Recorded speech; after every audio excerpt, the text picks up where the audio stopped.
What was that? Where's that voice?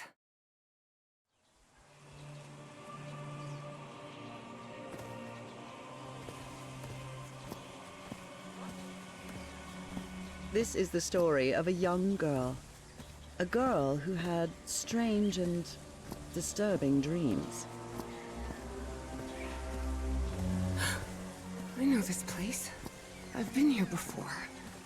This is the ancient stone city amidst the jungle.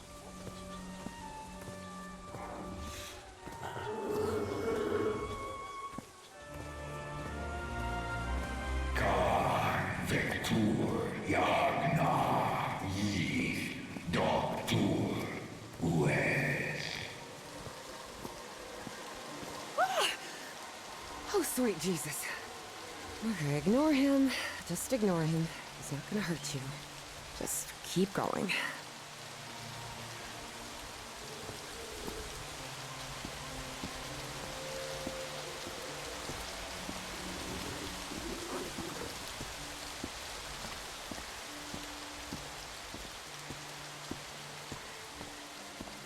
This constellation.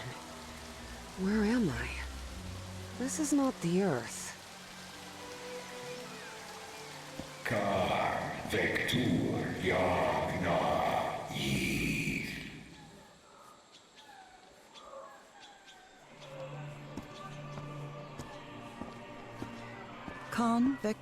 yagna yith. In other words, find a statuette and save my race.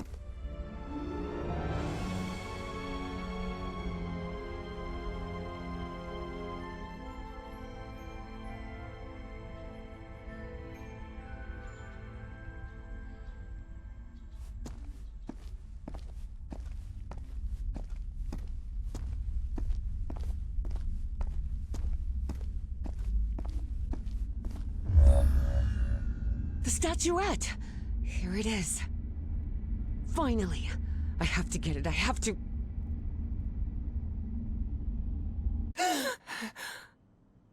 This is the story of Evie Drayton. Quick. Before I forget. Where did I put my notebook? I have to write everything down. Looking for answers was part of Evie's observant nature and analytical mind. Her recurrent dreams began shortly after a period in 1956, when she'd completely lost consciousness. Before leaving, Evie asked herself if she had finished gathering all the information in her room. All right, I think I've gathered what I need. As odd as it seemed to Evie that the dean didn't meet her at the university, her need to know was stronger than her doubts. She was determined to attend the meeting. There, she would come across another protagonist in this story.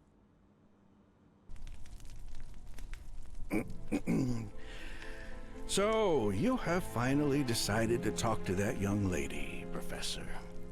Yes. Acknowledging responsibility for our previous mistakes is vital to moving forward. You've taken a crucial step in... Listen, there's no need for us to talk, Doctor. The only reason I let you into my house is because you insisted it was necessary to prescribe my medication. This is also the story of a sad, guilt-ridden, and lonely man. This is the story of my husband, Professor Harry Everhart. Yes, I know well enough that discussing the effectiveness of our therapy sessions with you is futile. But you need to understand that therapy is just a part of the whole treatment. Without it, I can't go and... Ask whatever you deem necessary and let's get this over with as soon as possible. Fine. What about your position as dean at Miskatonic University? We talked some time ago about your relationship with work. It was somewhat obsessive. I didn't say that. You did. Well, you told me you practically lived secluded in this very home, and the only thing that drove you to leave it was your job obligations. So, how would you define that? I do what they pay me for. Teaching, student assessment, and certain logistical duties fall within my responsibilities. cheering at the Miskatonic Mariners football games does not. And are you happy with that? With your life now? What kind of question is that? Well, I'm asking it because it sounds like you're subjecting yourself to a kind of self-punishment. I am not.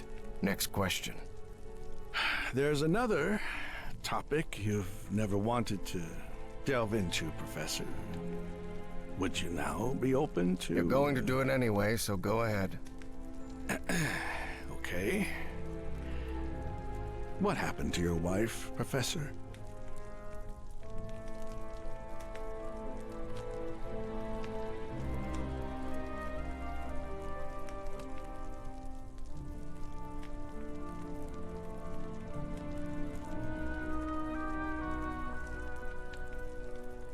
She died at home after a long disease.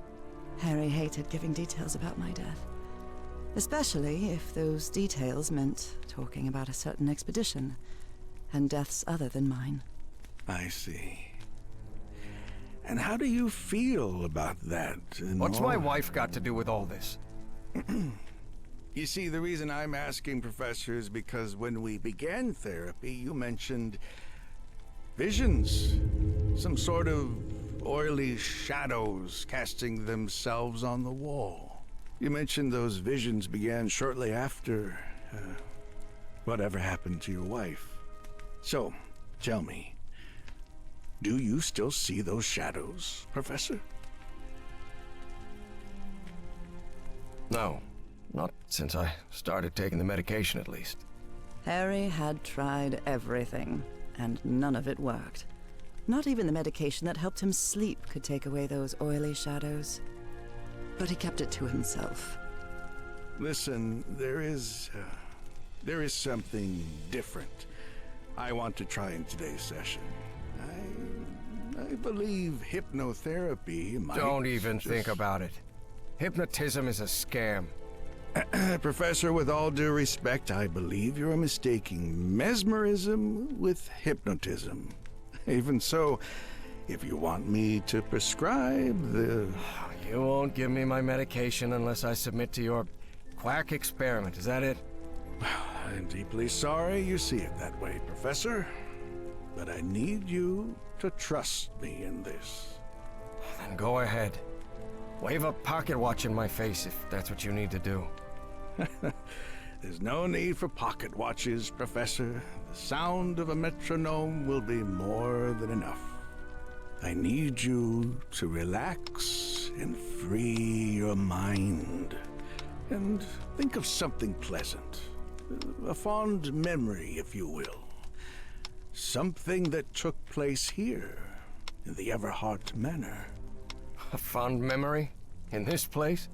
It wasn't easy for Harry to find a fond memory in the same manor where he had spent an extremely unhappy childhood. Maybe. Maybe. December 1930. The last Christmas my wife and I ever spent at Everhart Manor. She insisted on coming, despite my parents never approving of our marriage. But that was the kind of person she was. Interesting. Tell me more about it, Professor Everhart. Every time I gave her a present, I prepared a little scavenger hunt. She loved it. She loved solving my stupid riddles. As you may have noticed, this story has more than one protagonist. And though I am not one of them, I believe I, Nora Everhart, play a crucial part in it. Can I open my eyes now, Harry? Not yet. We're almost there. Let me open the door and... Now, open your eyes. Oh, look what you've prepared. It's another one of your scavenger hunts, huh? Of course, old pal. Now, if you want your present, you'll have to earn it. Can I use my journal to write down clues? Well, technically that's against the rules, but I'll turn a blind eye this time. You're so kind. Oh, look at your sad little face in this. Wait. There's something wrong in this memory. This wasn't... Ignore it. Focus on that moment. Your wife. That happy memory. I'm seeing those oily shadows in here. Why am I seeing those shadows? Focus, Professor. Keep remembering.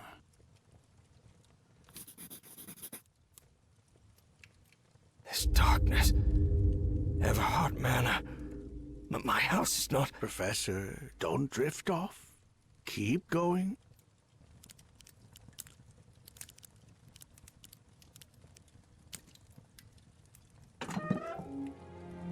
Oh, Harry, I can't believe it! It's that statuette! And it even has a black ooze orb. Just what I wanted for Christmas. No. Wait. What do you mean a statuette? Don't touch it, Nora! Keep going, Professor. It's important. Where is the statuette now? You're no psychiatrist. Who are you? I'm not going to ask you again, Professor Everhart.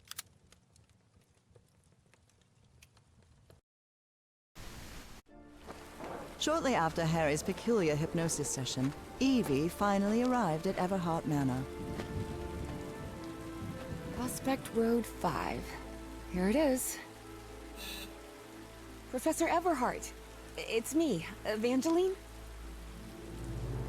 Wait. What is going on here? Professor? Is everything all right?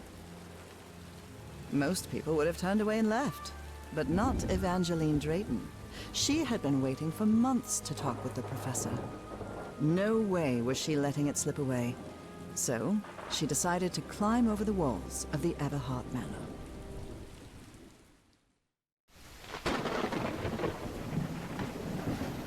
Ugh. This looks like something straight out of Tales from the Crypt.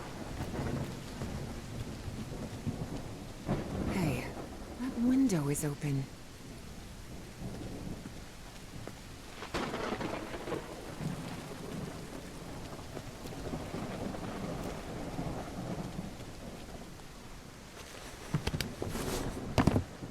Professor Everhart. It's me, Evangeline.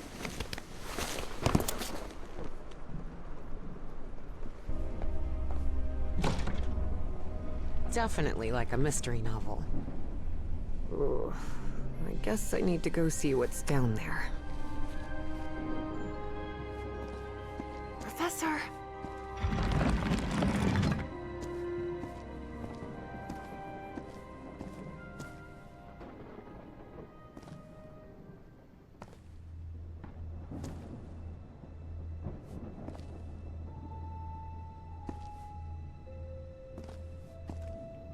Professor! Professor! What happened? He's knocked out cold. The statuette's broken. And the sphere. Shattered to pieces. I wonder if I... No! Don't touch it! Don't touch it.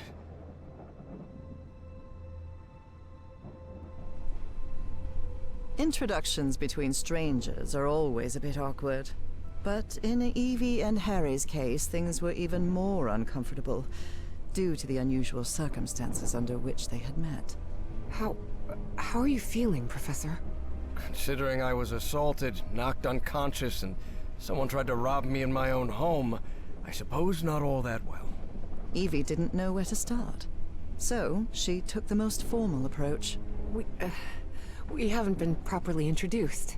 I know who you are, Miss Drayton. We had an appointment today.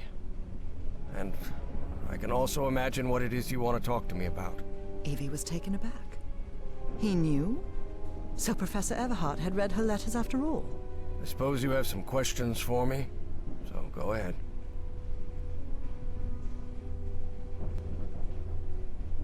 What is, or was, that statuette? You haven't touched any of the pieces of it, have you? No. You made that very clear. Good. Because that black orb is made of Harry thought of telling her the orb contained the blood of an elder god that came from beyond time and space. But he chose not to frighten Evie for now. A very dangerous substance. Dangerous? What do you mean? Is it toxic? Worse than that. I've seen people lose their sanity and their health just by coming into contact with that substance. I read in a Herald article that the statuette was found in an excavation in Virginia. Is that correct? Yes. In the caves near the Rappahannock River. It was led by a professor from Miskatonic, right? Paisley or Presley? Nathaniel Wingate Peaslee. Yes, Peaslee. Do you think it would be possible to speak with him? No. He passed away a few years ago. Of natural causes. Or so I hope.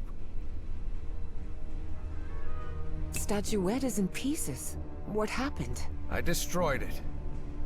You destroyed it? Yes. It was better than letting it fall into the wrong hands. Evie felt frustrated.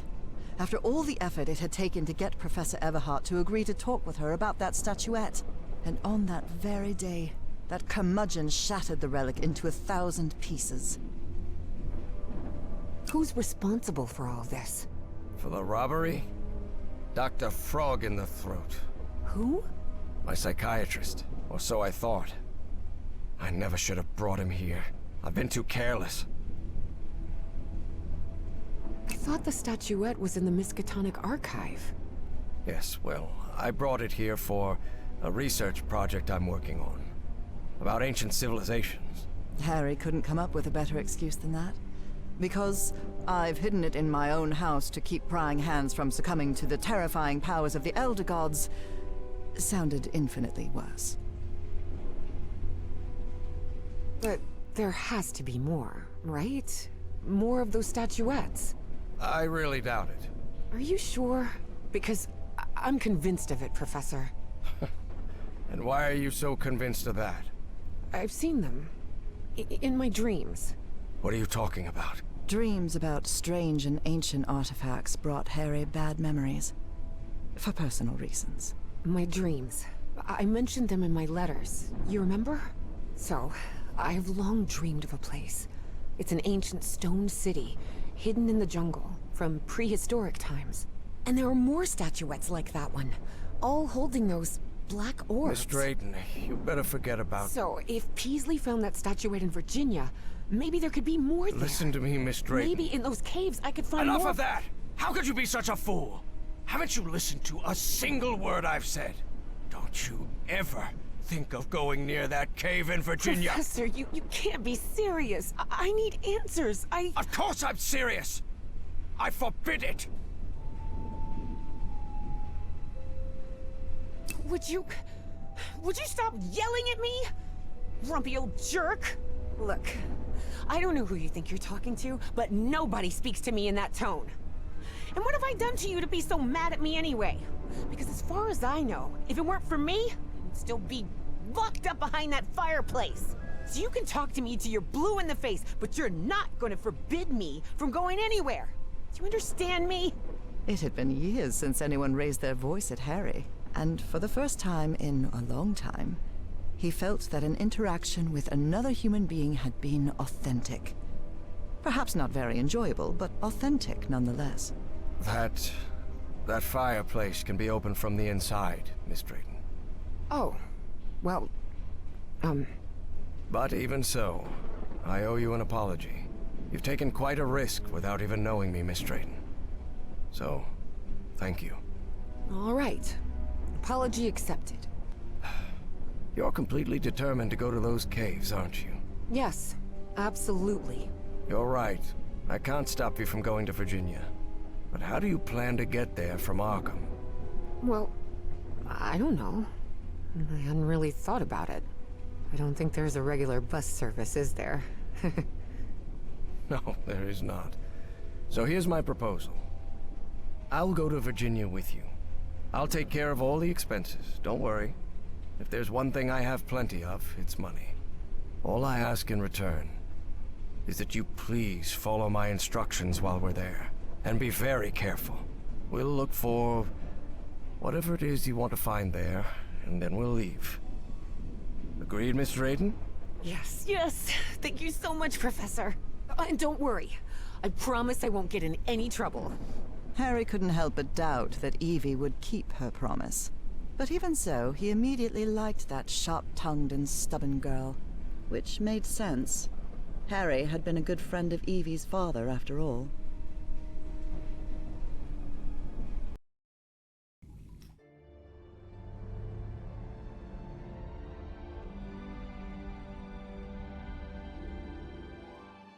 Here we are, the Rappahannock River Caves. But this place is closed off. It is indeed. Apparently one of the excavation members died in there. An archaeologist named John Teague. That's why the government shut down the dig shortly after the statuette was found. Wait, so what we're doing here is illegal? If I told you that we were trespassing, would that stop you from going in, Miss Drayton? Nah, not really. Then go ahead, please. Here, take one. We'll use these to stay in touch. Apparently, the cave branches off into countless tunnels, forming a maze where it's easy to get lost. So watch your step, because the... Ah! Evangeline!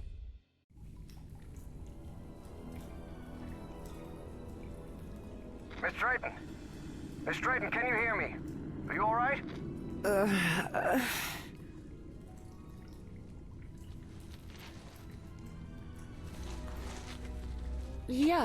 Yeah, I think so. I'm safe. I'm on the path. Follow the excavation trail. It'll lead you to the underground lake.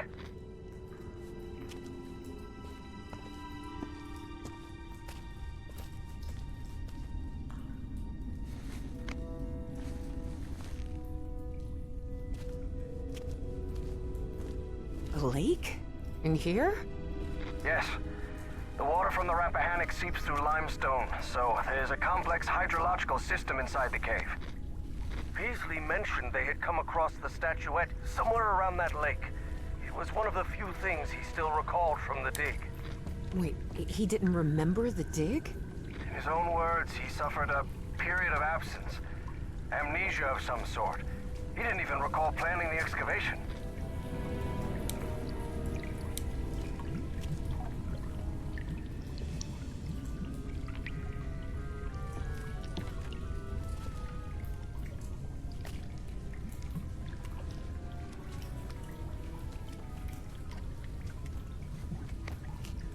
Professor, you won't believe this, but I had amnesia too. I don't remember anything from September to November of last year. When I came to, I was surrounded by books and articles about a place in Norway called Spitsbergen. Spitsbergen? Isn't that near the Arctic Circle? Professor? Professor! Do you hear me?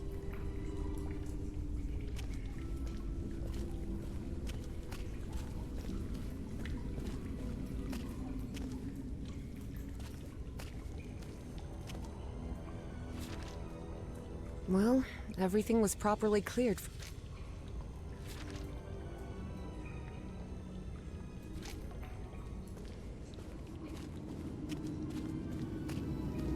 Wow. What is this place? Miss Drayton, over here. I'm here. I'm glad to see you. I thought you'd gotten lost. Are you all right? Yes, thank you. You weren't lying about those tunnels. Have you found anything, Professor? This mural. Come take a look at it. What do you think this means, Professor? Warnings? Directions? Timelines? For now, it's hard to tell. Notice how, even though the stone seems to have been carved millennia ago, the lines repeat with an almost rhythmic cadence. It's as if they were trying to convey a coded message. What do you think? All of that was Greek to Evie. Her world was equations and laboratory experiments, not decoding ancient languages. Well, I'm no expert in architecture, but I think I've seen structures like these in my dreams. Really? Good. Good. That means we're on the right track. I'll take a look around, See if I can find anything interesting. Fine. Just don't wander too far from the excavation site. I found some diving equipment. What if Peasley didn't find that statuette near the lake, but rather beneath the lake? You're not thinking what I believe you're thinking, Miss Drayton. That depends. What do you believe I'm thinking? Getting into that diving suit and going down into the depths of the lake. No. I just want to take a look around. That's all. The wiring in this place doesn't look too tricky. I think I could get it running again. They're teaching physics majors to repair junk now? Hardly. My Uncle Mo showed me the ropes. He and my dad had a workshop back in Benoit. Even so, try not to touch anything, please.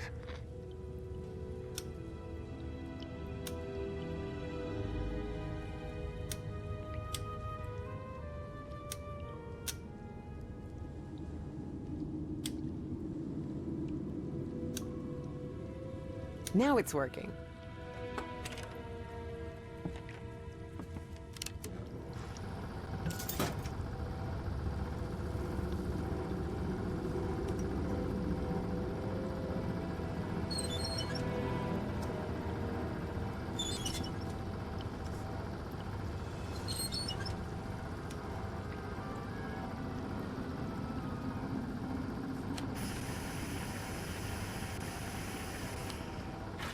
This empty cylinder will do.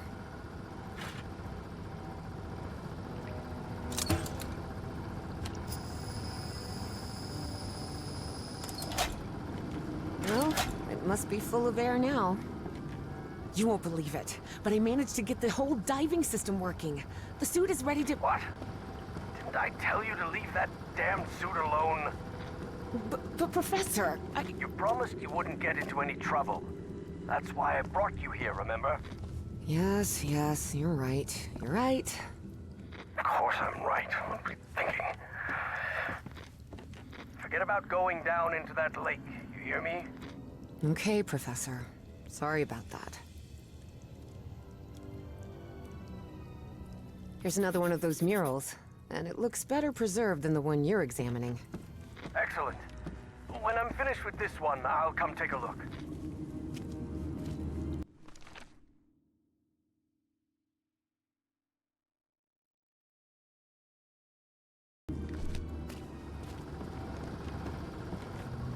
Evie knew perfectly well that going down into the depths of the lake was not only dangerous, it was reckless. Besides, she had given the professor her word. So she asked herself if she really wanted to go down there. And the answer, of course, was yes. Professor, can you hear me? I'm sorry, but I'm going down. What? Are you out of your mind? Don't do it! You're going to— I have to go, Professor. I'm sorry.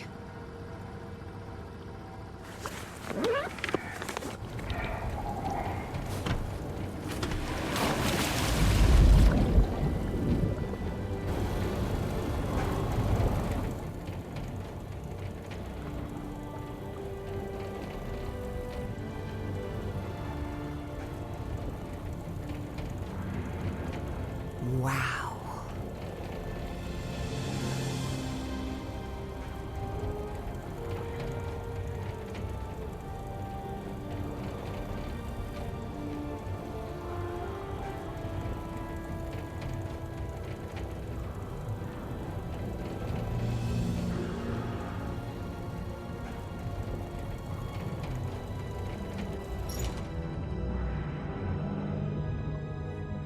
Evangeline? Evangeline! Can you hear me? Yep, I'm here, Professor. How could you go down there on your own? That was utterly reckless. Don't you realize the danger you're in? Come back up right now! Please calm down. It's all right. I just want to take a look down here. Evie felt she was so close to finding answers. And she was already down there. What harm could it do if she just took a look at that refinery? This is madness. I should have been the one to go down. Professor, how could you possibly go down here at your age? What do you mean at my age? I'm only 67. Oh, I'm sorry. I thought you were like 80? Harry found himself thinking he might have let himself go too much. 80 years old? Really? Oh, must be the beard. Tell me what you see, please. It's hard to put into words. I never imagined an underwater cave could hold so much beauty.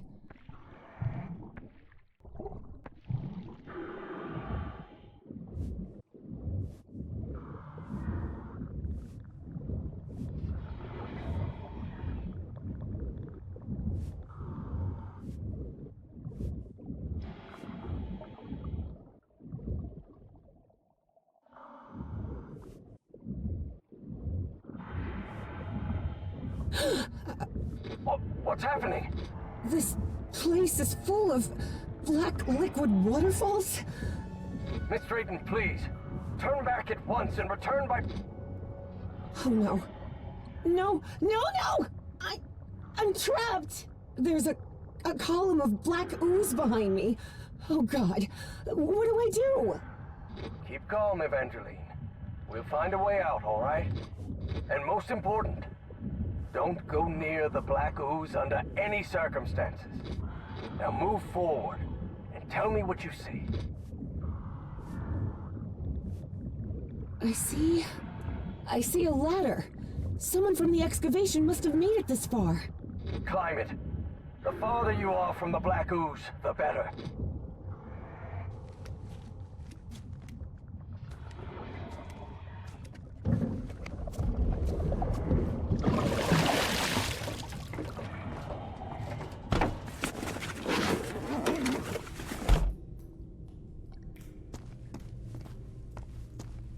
I'm out of the water.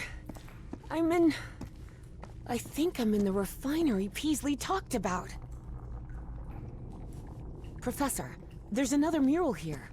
Looks like a creature carrying the statuette and breaking the black ooze flow. Wait, what? What is it, Miss Drayton? It lit up. Everything in here just lit up all of a sudden.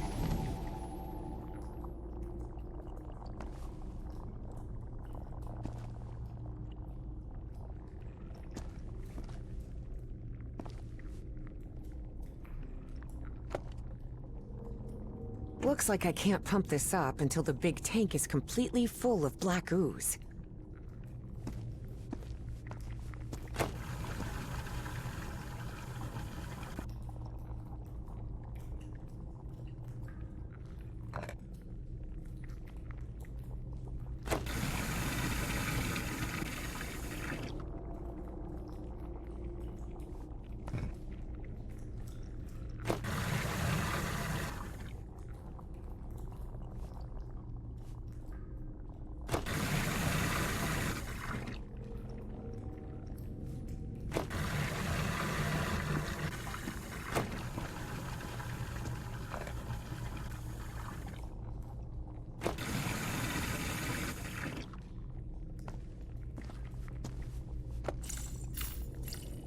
Alright, I think I've got it. I've redirected the black ooze upwards, so... Yes. Something's happening up here. Let me take a look.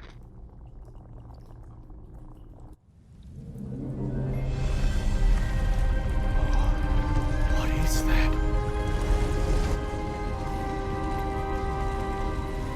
Harry's fascination was growing. Here he had living proof of an ancient civilization with technology beyond anything he had ever seen.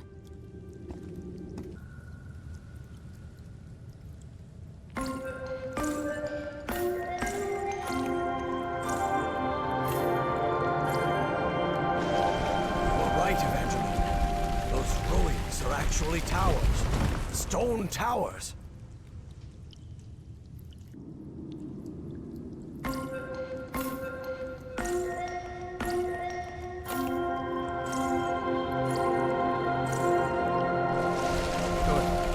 I've rotated the tower to the right.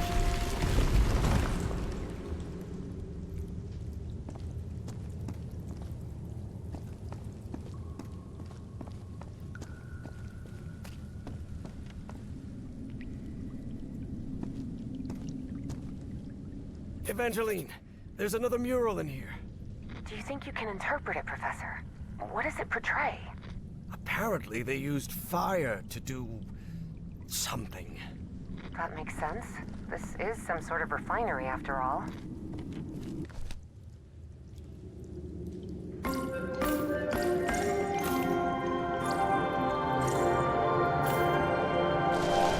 Towers have risen even higher. I believe I see an entrance ahead.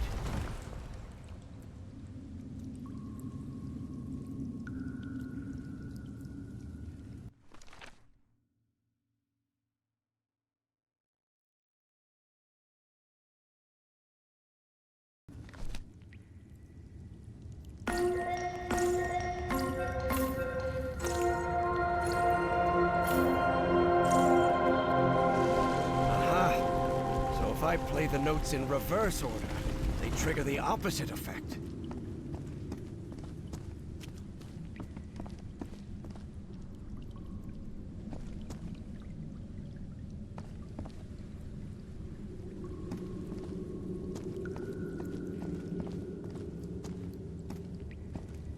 What does this mean? Filling? This is empty. Something could fit inside.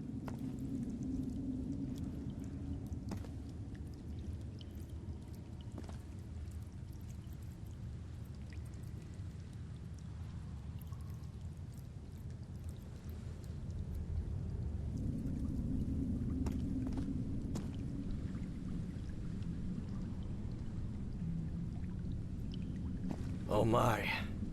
What is it, Professor? You were right. This stone tower is filled with statuettes. For many years, Harry had been haunted by that statuette. Still, he felt reassured to find that none of these held a sphere of black ooze. The statuette fits perfectly.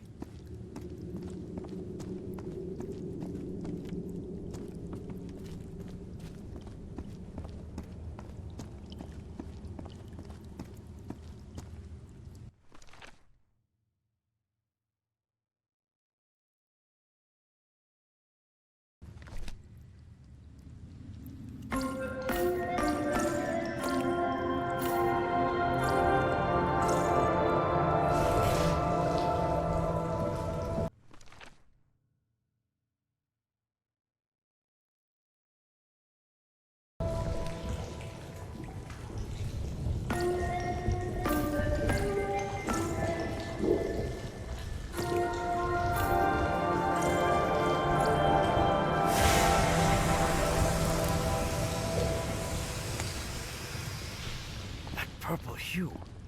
Yes, it should be complete now.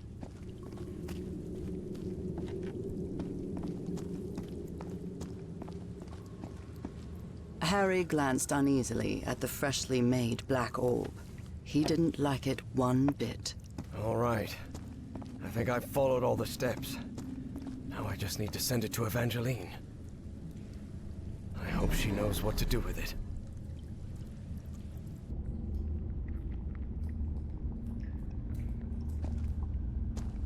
Evie finally held the statuette in her hands, and at once she felt disappointed. Yes, the statuettes were containers of energy, but did that explain her dreams? Her visions? She had to learn more about that lost civilization. I've got the statuette, Professor, but it looks incomplete. Different than in the murals. The black orb should be lower. Now it looks right. Excellent. Now you should be able to cross safely.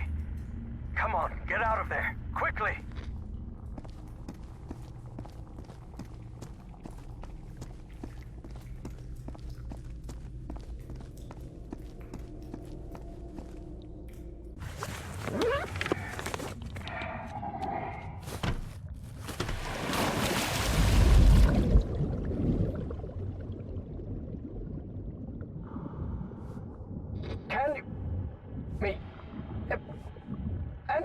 Professor? I'm losing you. Celine! Professor! Professor! I can't hear you! Evie felt a chill sweep through her body. Don't worry, gentlemen. Everything's gonna be fine. Impossible though it was, she had just heard her dead father's voice, unmistakably. It works! It works! The path is open! Evangeline? I can hear you now. Oh, good. Glad you're back, Professor. I'll be waiting for you here. Once you're out, we'll return to... What the... Professor?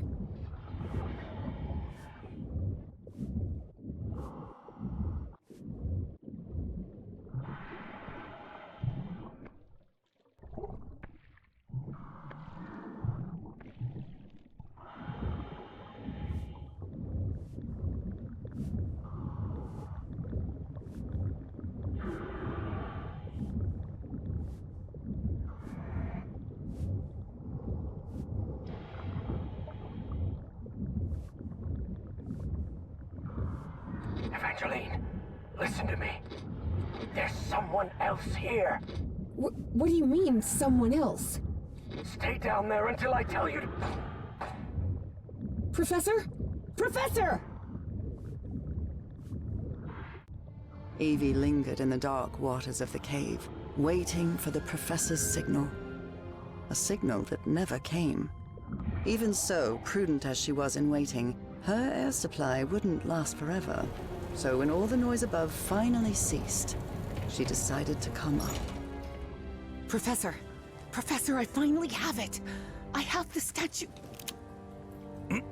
Well, this is interesting. You're going to have to come with us, Miss Drayton.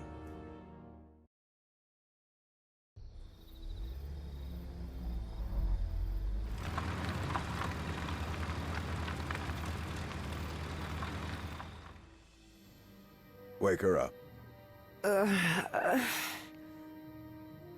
Welcome back, Evangeline. Finally, this is also the story of an obsessive, manipulative, and ambitious man. This is the story of Caleb Bowen. Wait, where am I? I'll be the one asking the questions here, girl. My name is Caleb Bowen. I work for the United States government. Bowen often made that claim, though it was at best a half-truth. Sure, he'd worked for the government once, but that was a long time ago, and he'd been running solo for years. Do you realize that you trespassed on a site closed off by the United States government? And more importantly, that you were seen in the company of Professor Harrison Everhart. You may not know this, but Everhart is a subversive individual. We suspect he may be working for the communists. Bowen kept lying. He knew Harry could be many things, but a communist was definitely not one of them.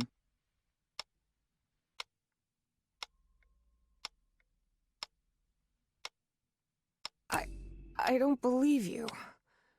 You're lying to me. Oh, not at all, Evangeline. I'll show you who Professor Everhart really is. Your father's name was Franklin Drayton. He and his brother Moses ran a workshop in Benoit, Mississippi called Drayton Motors. He died in a work accident in San Francisco in 1934. Is that correct?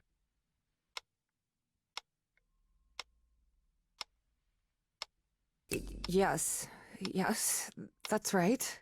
Well, maybe things aren't quite as you think they are, girl. Do you recognize anyone besides your father in this photograph? Wait, is that Professor Everhart? Oh, correct. Everhart led an expedition to the Pacific in 1934. Your father was part of that expedition. That was the only truth Bowen told during his conversation with Evangeline. Your father didn't die in San Francisco, Miss Drayton. He died in excruciating agony, alone and abandoned, on an island in the Pacific, and all because of Professor Everhart. I bet he never told you that, did he? In fact, every member of the Everhart expedition died or disappeared under mysterious circumstances. Even the professor's wife, whose strange illness was the impetus for the expedition, died under equally mysterious circumstances. I didn't die under mysterious circumstances. I died in our bed, holding Harry's hand. But Bowen had no interest in telling that part.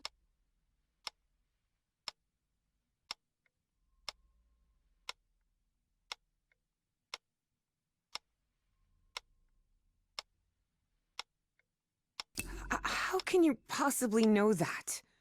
One of my associates was part of that expedition. She also perished, though not before informing us of what had happened. Evie was in shock and full of doubt. The professor was a withdrawn and sullen individual and, frankly, really hard to deal with, but could he also be responsible for her father's death?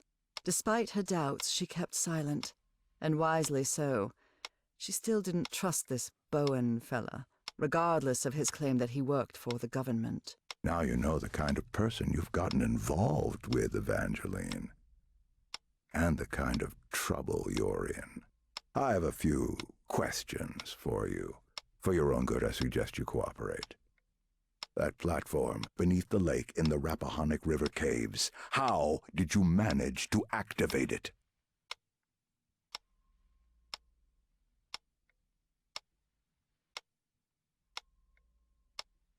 You want me to explain how to activate that platform?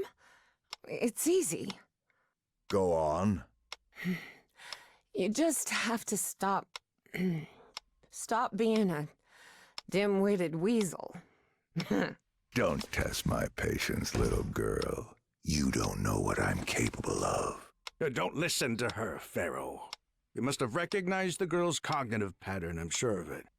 She even mentioned a period of amnesia, just like Peasley. I hope you're right. Evangeline had not the slightest idea what those two men were talking about. Next question. You said a word while you were asleep. Narcotis. Do you know what that means? It means pompous government jerk with a ridiculous pencil mustache. You watch your mouth, girl. I'm warning you. Final question. Have you heard of someone named Dr. West?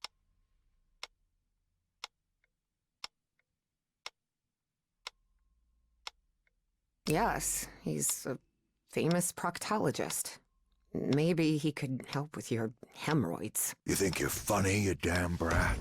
Want me to teach you some manners, huh? Besides being obsessive, manipulative, and ambitious, Caleb Bowen was also racist. And Evie mocking him didn't sit well with him at all. I'll teach you some manners, you damn brat! This is a waste of time, Pharaoh. It's obvious the girl is hiding something, but there are more effective and less traumatic ways of getting that information. You're right. Proceed.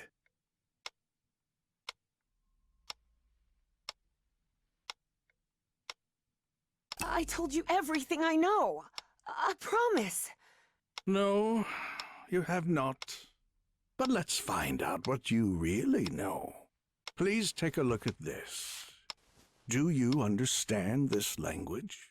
Even though it was written in those puzzling characters, Evie understood the book's title. Narcotic Manuscripts, Non-Linear Displacements Toward the Great Library and Reversible Transfer of Cognitive Pattern. Tell me, Miss Drayton, what's written in the book cover?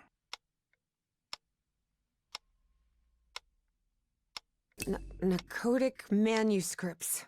Evie surprised herself. Had she spoken against her will? She couldn't help but translate the book's subtitle as well. She was feeling more and more tired. That's better, Miss Drayton. Now, open the book. Focus and listen to my voice. Listen to my voice while you read the book to us. Read the book to us. Salve, Cornathun, Nakotas. What just happened? Am I in my dorm?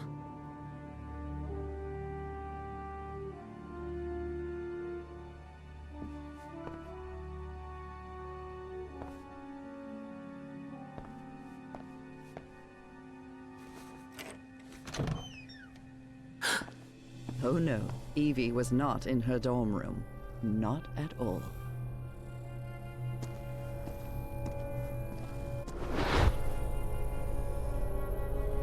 Hey, over here, Evangeline. Hey, how are things, kid? Papa! Papa! But it can't be! You're alive? Oh, of course I am, darling. But you have to find the way. That was not her father, of course. You must reach Nakotas.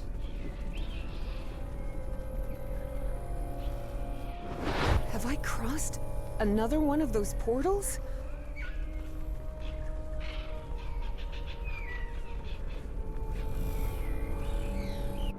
Good Lord, none of this makes any sense.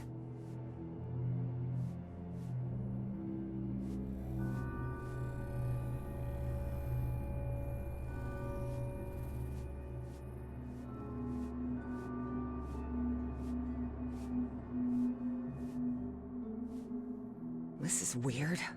Really weird. Salve, Cornathun, Nakotas.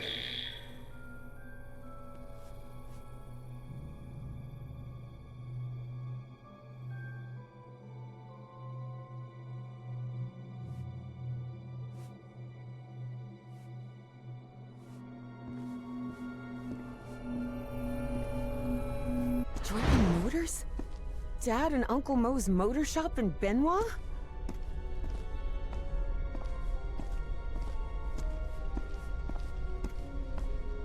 Moses, we're running out of money. If we don't get some cash soon, we'll have to shut the shop down. Yeah, well, that's easy for you to say. I've got a daughter to provide for.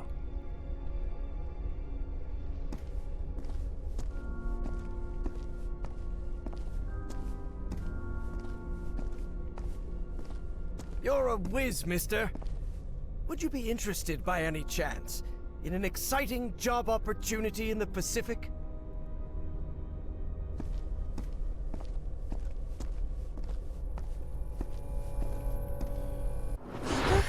Papa, don't do it! Don't go to San Francisco, please! Hey, what just happened? It'll only be a few days, Jitterbug. I'll be back before you can say Jack Robinson.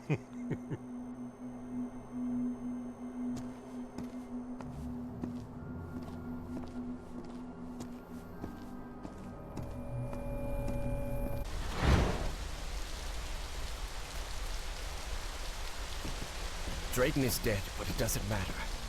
His death brings me closer to an answer. I'll do whatever it takes. The only thing that matters is Nora's life. Wait, no. That doesn't sound like the professor at all. Evie realized Bowen's lies were seeping into her thoughts.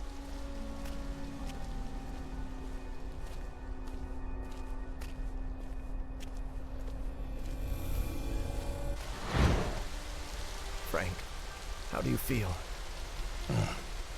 Not good. But that doesn't matter anymore, Mr. Harry. Just listen to me. Get off this cursed island. You'll find nothing here but death.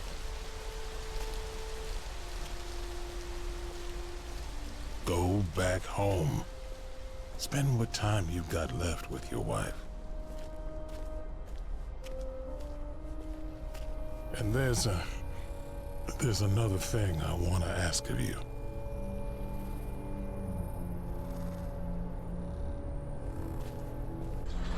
Where am I now?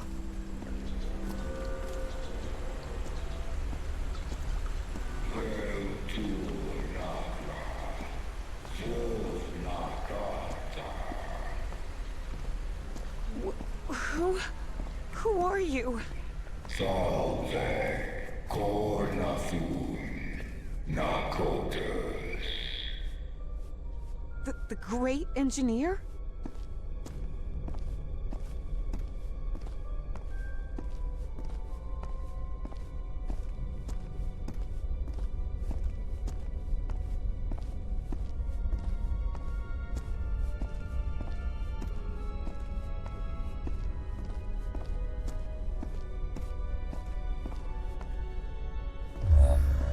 Salve, cornathun, nakotus.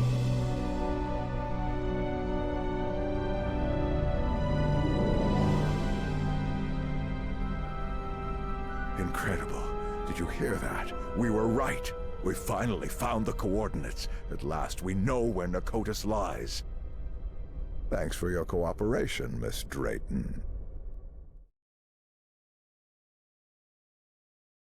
About an hour after Evangeline had her otherworldly vision, Finally, I'm inside.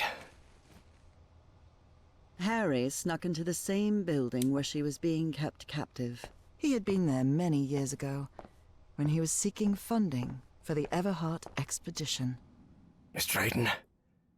Are you there?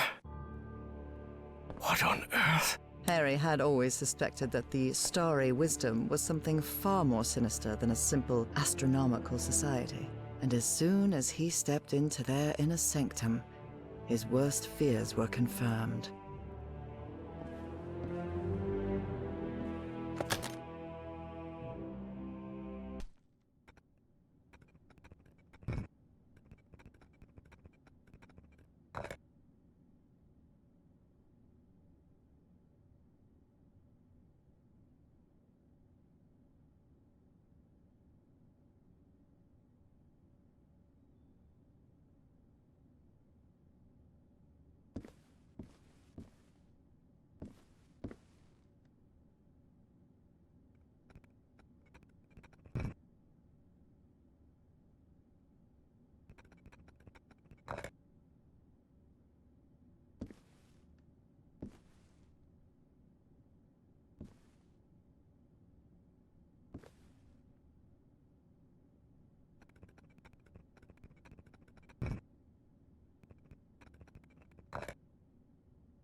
That elevator.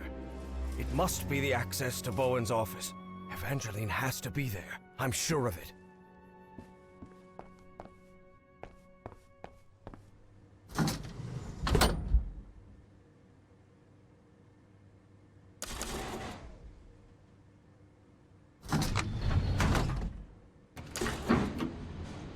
As he rode the elevator up, Harry regretted not bringing a weapon. What if Bowen was still up there?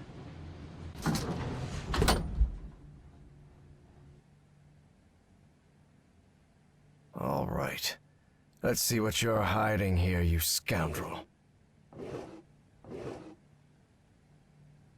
Well, looks like they give this medal to just about anyone.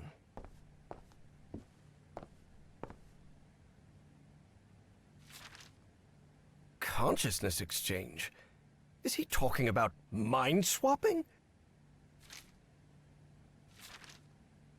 Spitsbergen. That's the place in Norway Evangeline mentioned. Apparently that John Teague was Fornax, another cult member.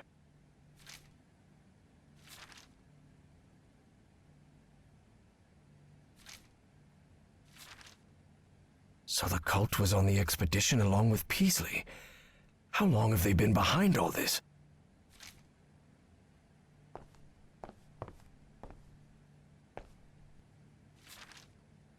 Say, isn't that Senator McCarthy? Indeed. Caleb's friend Joe was none other than Senator Joseph McCarthy, who led the infamous witch hunts against alleged communists. That doesn't sound good at all. And what's this Azathoth business?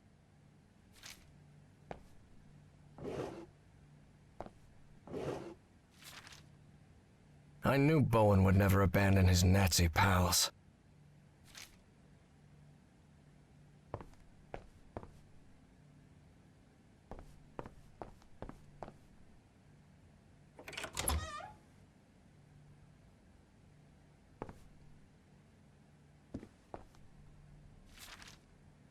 Dr. West?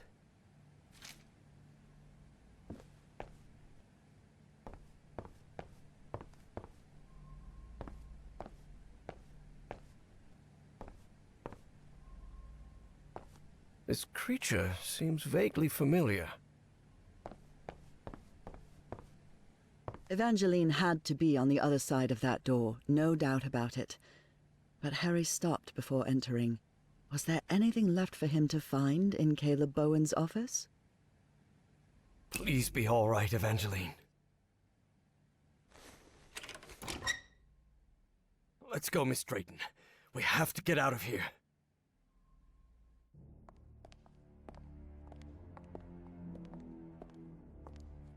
Look, it's the engineer. I've seen one of those creatures before. In my dreams. In the Stone City, in the jungle.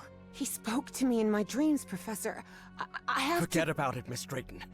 We'd have to call the police and... Calling the police won't do any good, Professor. We have to go to Spitzbergen. I need to talk with him, with the great engineer. Miss Drayton, don't you realize this doesn't make any sense? We can't chase Bowen and his... No, you don't understand. Bowen isn't in Spitzbergen. He's on his way to the city, on his way to Nakotis. Harry couldn't believe what he had just heard. Evangeline had mentioned a place he had known in dreams, long ago. So long ago, he had nearly forgotten it. I had a strange dream today. I was inside a vast library and gazed at vistas of another world. All these questions came crashing down on Harry. And suddenly, he wasn't so convinced anymore. Before boarding the plane to Norway, Evie and Harry talked about the trip. About where they'd be stopping over. About what they'd do once they got to Spitzbergen. They talked about bringing plenty of warm clothing and gear and supplies to make it through. They talked about getting their documents and passports in order. They even talked about the strange city they had both dreamt of. But Evie knew there was something they hadn't talked about. A question she didn't know how to ask the professor, because every time she'd tried, the right words never came out. But a long flight leaves plenty of time to think. Professor? Yes? When I was being held by that man, Bowen, he showed me a picture of you. A picture of you and my father in the Pacific. Did you know my father, Professor? And then, it was Harry who didn't know how to find the right words. Because even though he'd been waiting years for that question, he still didn't know how to answer it. Evie took Harry's silence as a yes.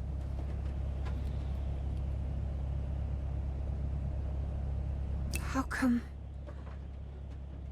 come you never told me you knew my father? You never asked. What do you mean, I never asked? What kind of an answer is that? Evie was furious. That petty, childish excuse didn't suit the professor at all. Look, I wanted to. You wanted what? Just talk, for God's sake. All right. I'll explain everything. Good.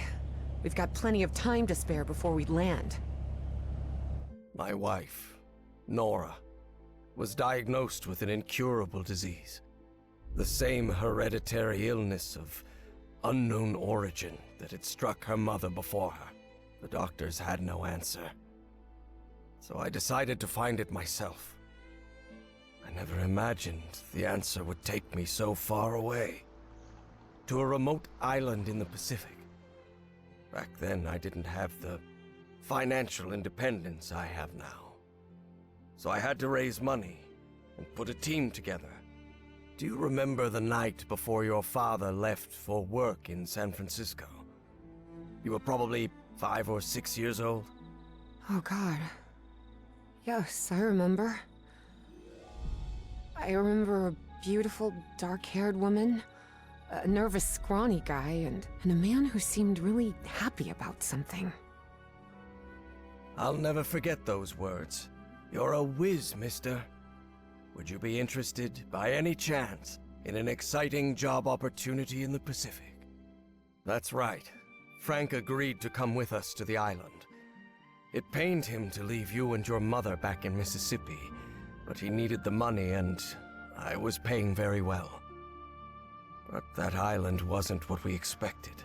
There was something there that... Let's just say there are forces in this world that mankind ought not to meddle with, Miss Drayton. Things like the black ooze, and on that island, it was everywhere. I told you, it's the most dangerous substance I've ever come across.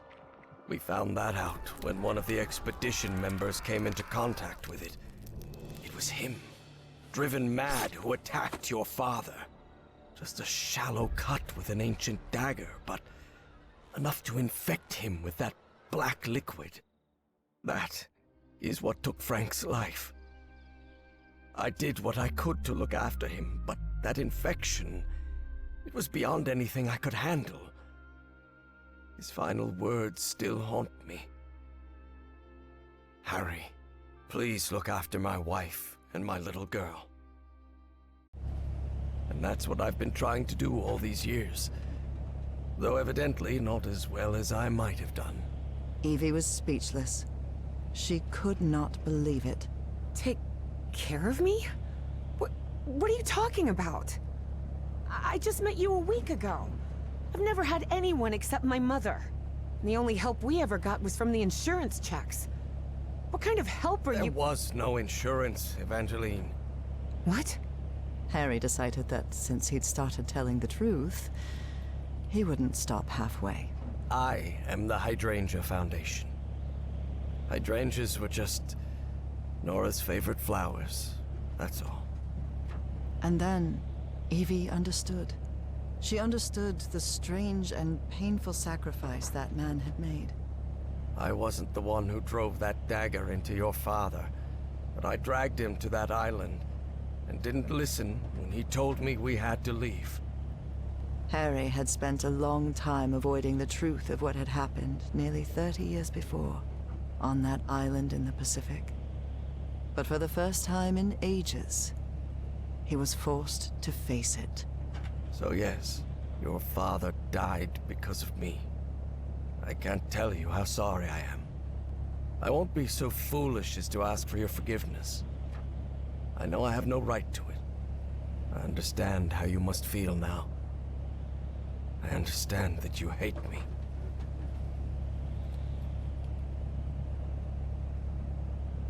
Maybe you have no right to ask for it, but I forgive you, Professor. You forgive me? But why? Well, first of all, I'm a Christian, so I believe in forgiveness and everything that comes with it. And second, because we all make mistakes, Professor. You've made plenty of them. Grave mistakes that came at a high price. But it's not up to me to judge you. Maybe you should forgive yourself, Professor. You've been torturing yourself for 23 years. Isn't that enough self-punishment? Harry was puzzled. He hadn't expected this. In a strange way, Evie's forgiveness made him feel uncomfortable. Didn't he deserve punishment for what he'd done? Evie's decision had made him doubt. Perhaps it was time to move on. I don't know. Maybe. Maybe you're right. I'm sure I am. Believe me. And after that, Evie and Harry remained silent for the rest of the flight.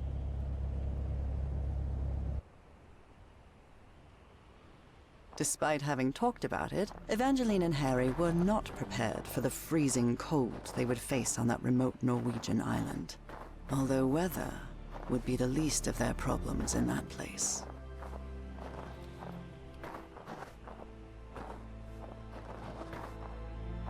God, this is unbearable. Professor, are you sure you're all right? You should have brought a couple more layers. Don't worry, Miss Drayton. I'll be fine. Harry hadn't always been like that. He used to like heat. But 3 months stranded on a Pacific island had changed his preferences.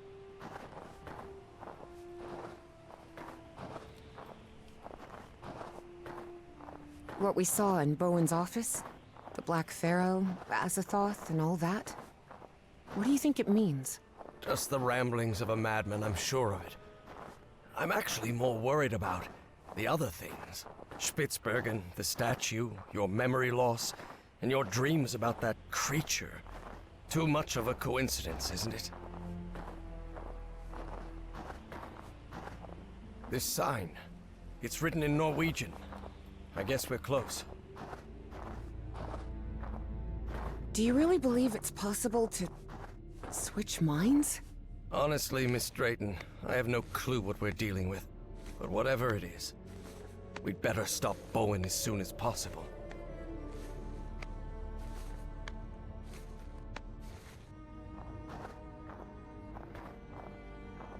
Here it is, the radio station.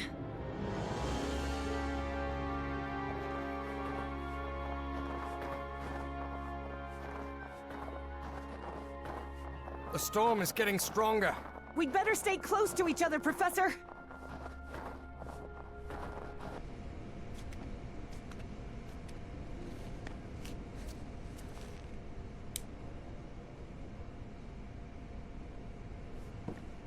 Darn it.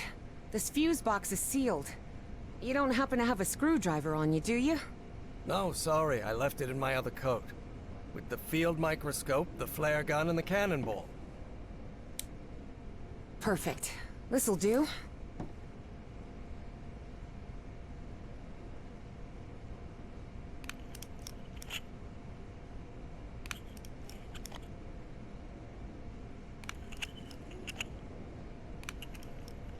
An old fuse box. And it looks like it still works. Even after years under this weather. Never doubt German engineering. What's the problem? Well, the whole base runs on an interlock circuit. What does that mean? I know nothing of technical stuff and you know it.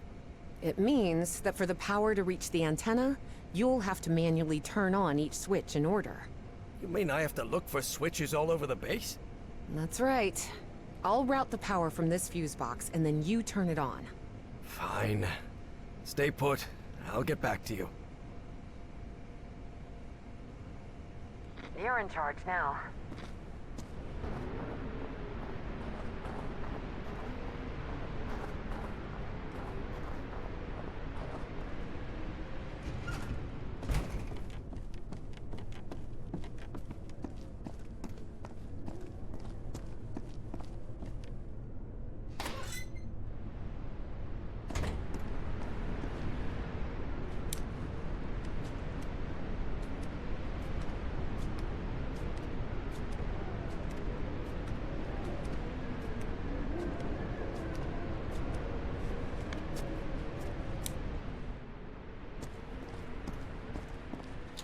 Yes, we did it!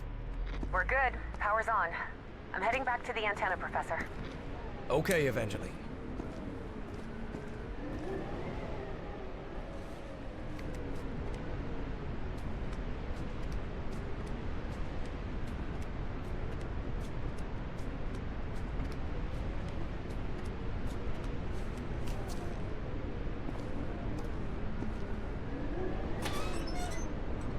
Huh. Wasn't expecting to see one of these here. What are you talking about? It's an Enigma machine. A message encryption device the Nazis used to encode top-secret messages. But how could you possibly know that? I worked in intelligence during World War II. Obviously, I was too old to be sent to the front lines. And I can't see a thing without my glasses. But the OSS thought someone like me could be useful cracking codes. So they sent me to Fort Meade, Maryland, to the Signal Security Agency building. We worked hand in hand with the Brits.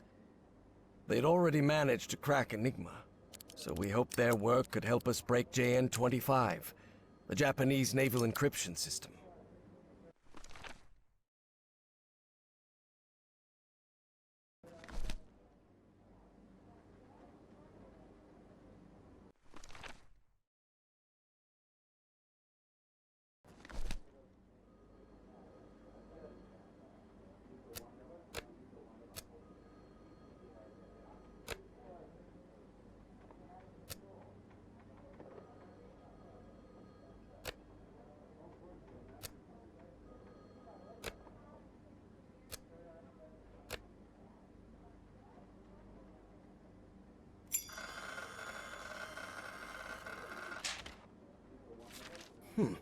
Excellent. I think I solved it. Maybe we can use their deconstruction process and adapt it to crack the Japanese ciphers. Of course, it was hard leaving Nora alone at home. But she insisted. She knew I could help our country fight the Axis. So my only condition for working at Fort Meade was that my wife could contact me whenever she needed.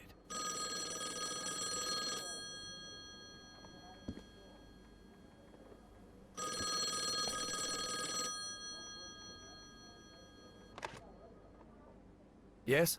Hello, my dear old pal. Nora, it's so good to hear your voice. How are things going over there, my love? Well, you know they won't let me tell you anything about what I do here, but we're making progress. Mostly thanks to the British. Blimey, who'd have thought the bloomin' Brits saving our hides? Yes, they are, Nora. How are you feeling today? Have you had any fever this morning, or...? I'm fine, Harry. I'm more worried about you, actually. How are they treating you in Maryland? Are you eating well? Yes, I can't complain, but I feel like I'm wasting our time. I should be making the most of every day there with you instead of... Listen to me, Harry. We both know there will come a day when I won't be by your side anymore. But it doesn't make sense to live waiting for that moment. Besides, you're not going to live forever either, old pal. One day you'll kick the bucket too. You know that? Oh, that's what I call a cold comfort. Why? What do you think happens when we die? Oh, I think that one day the body just malfunctions. The heart stops pumping blood and brain activity ceases. And after that, you stop existing. Gee, isn't that a bit depressing? Oh, you asked me what I believe, not what I'd like to be true. So what would you like to happen after death, then? Oh, I'd like to open my eyes and wake up in our house in Englewood. We'd both be young again, and you wouldn't be suffering from your illness. I wish I could believe that. Well, I do. So, when your time comes, I promise I'll be waiting for you in our house in Englewood. Let's talk about something else. All right, Nora? Because if we keep this up, I'm going to burst into tears and lose whatever little respect the Army boys at Fort Meade have for me. All right, darling. I'll let you get back to it. Crack those codes, Commander Everhart. All of America is counting on you. I'll try my best. I love you, Nora. And I love you, Harry. I'll talk to you soon.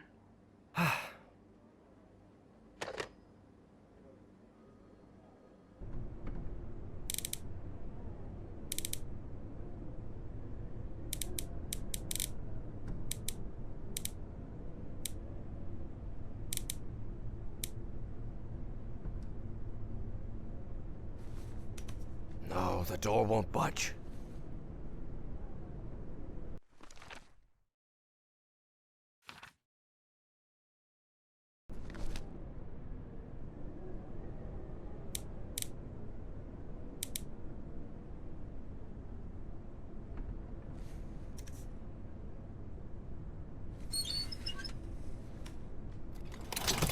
At last, we did it, Evangeline.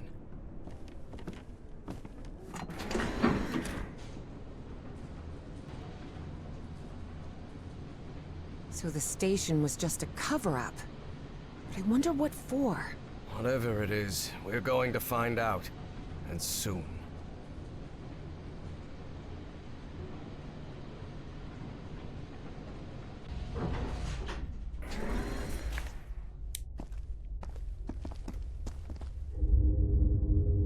Harry tried to keep his composure when he saw the oily shadow. He didn't want to alarm Evie.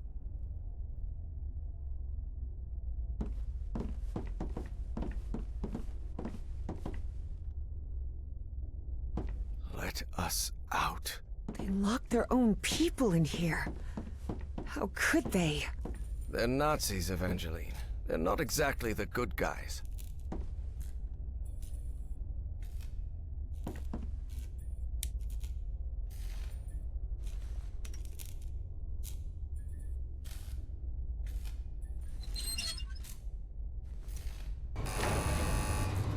Do you think we'll find that great engineer of yours down here? I hope so.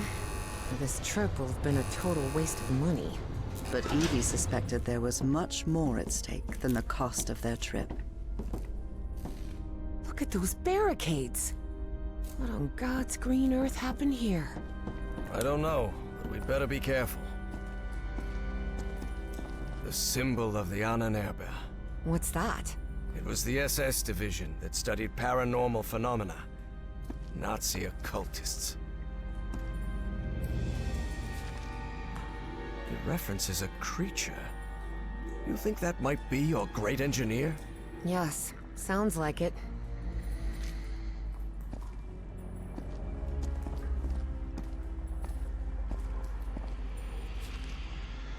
A liquid that reacts to sound. Like in the Rappahannock River caves.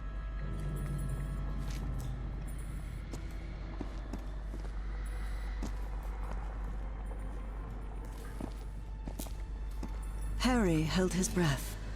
The black shadows were back again. But then... What the hell is that thing? You can see that too? That sort of cloud of black smoke? Of course. It looks alive.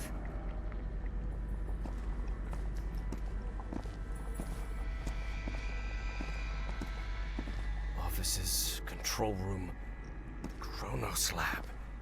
That must be it. We have to go through to the other side. But how will we open these doors?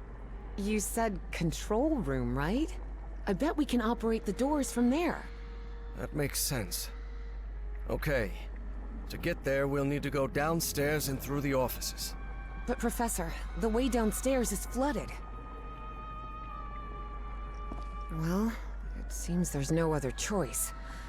Which I'll of go us... this time, and I'm not going to allow any argument about it.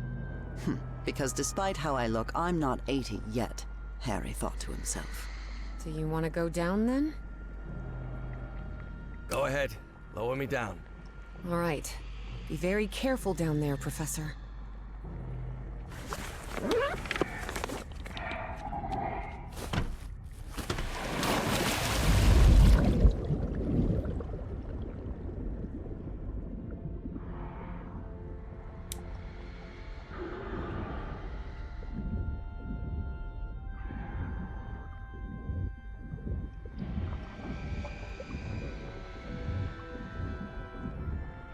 Everything all right down there, Professor? So far, so good. Though it's very dark in here. I think I know why this place is flooded.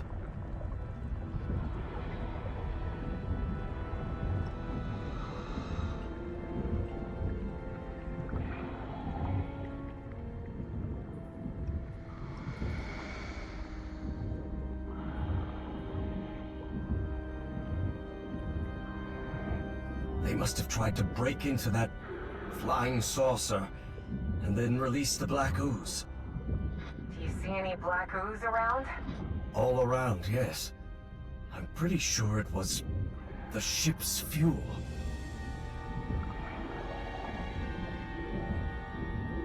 I've still got 10 minutes of air in this suit.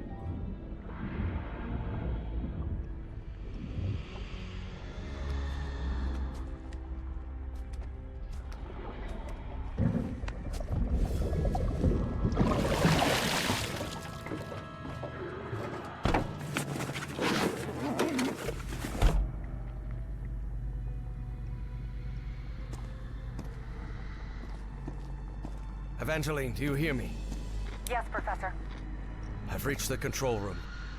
This is where they monitored that black smoke thing and ran experiments on it.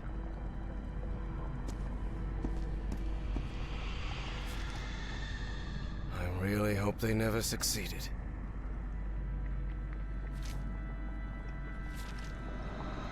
He must be talking about that flying saucer we saw out there.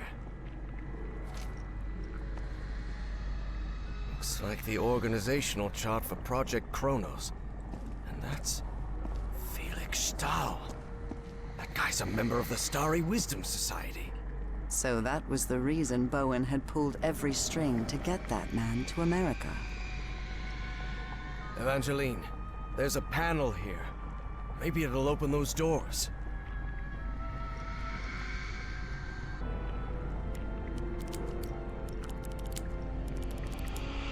All right, that's on. Professor, look. That thing. It's moving into the next chamber. It seems to move like a trapped insect.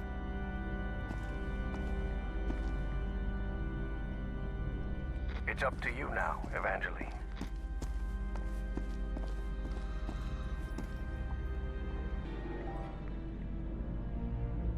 Your turn, Evangeline.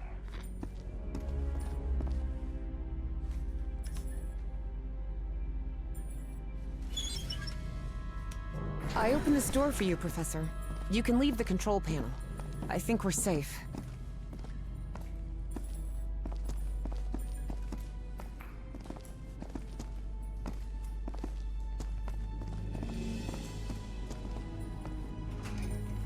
What on earth was that thing?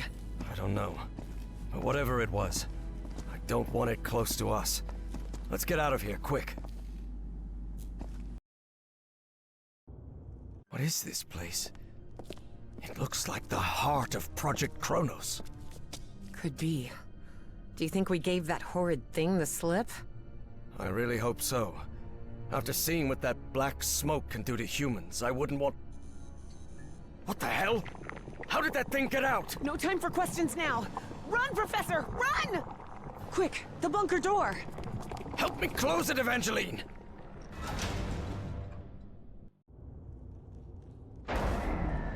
Damn it. That was close. Nice. I hope this chamber is shut tight.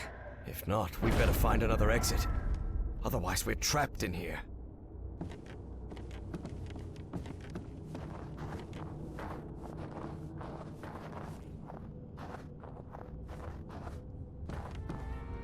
Lord Almighty.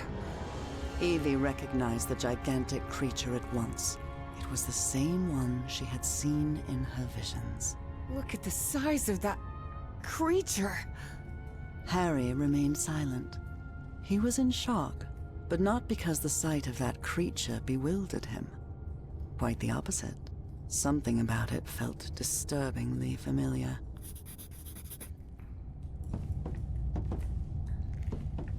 This seat is what the Nazis used to try to communicate with the creature. All right, there's no time to waste.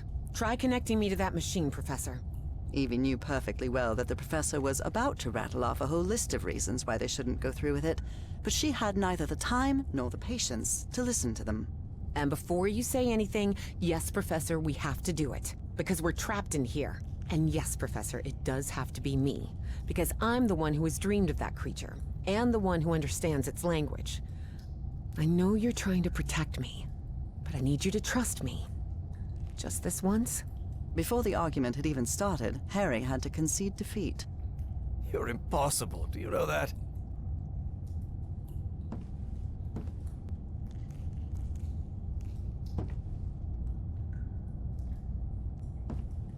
That seems to power the machine connected to the chair.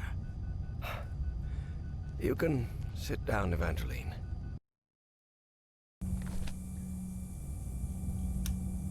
Looks like everything is set. So, whenever you're ready. Go ahead.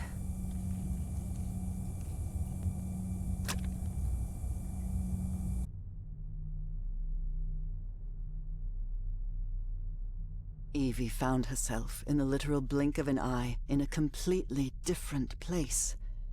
And it would happen to her more than once that day. As she tried to figure out what was happening, a strange but familiar voice startled her.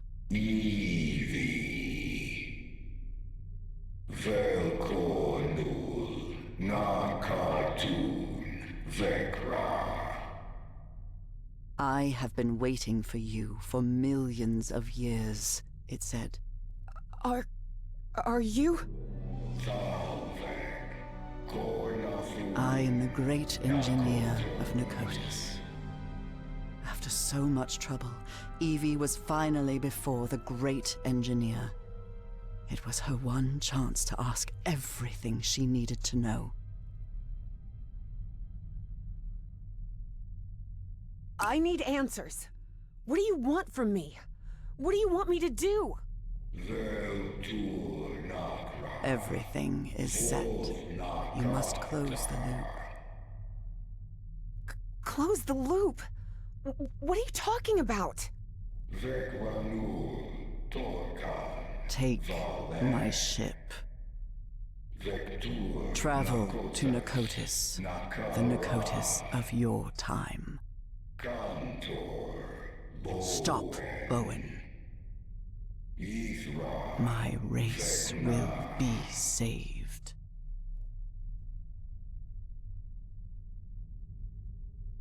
Why me?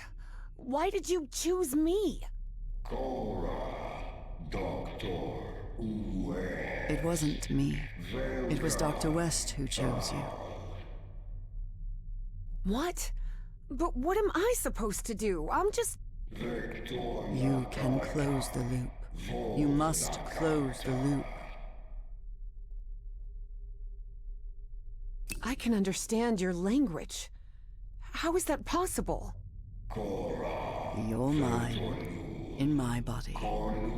My mind in your body. How is... When did that happen? When you were in Nicotis. The Nicotis of my time.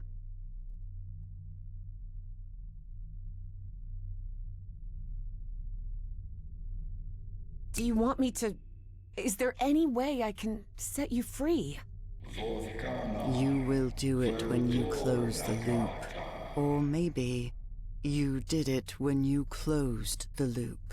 The complex Yithian language made no distinction between verb tenses. Therefore, that sentence could be understood as an instruction given in the past, present, and future alike. But how am I going to do that? Where is the Nicotis of my time? You need to remember its location. Remember. Remember it? How?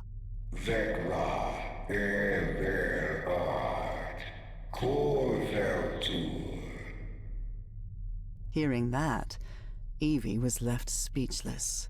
Follow Everhart's instructions. Evie didn't have time to ask another question, because in the blink of an eye,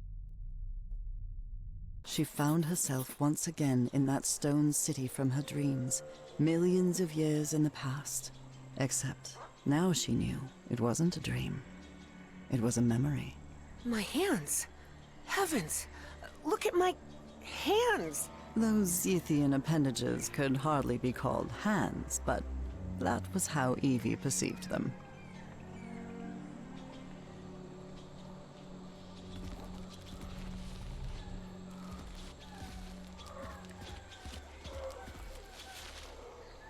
This was part of my information exchange with the Yithians.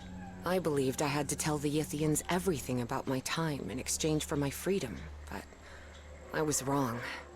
Indeed, Yithians merely use the knowledge of others to plan their own decisions, in the future and in the past.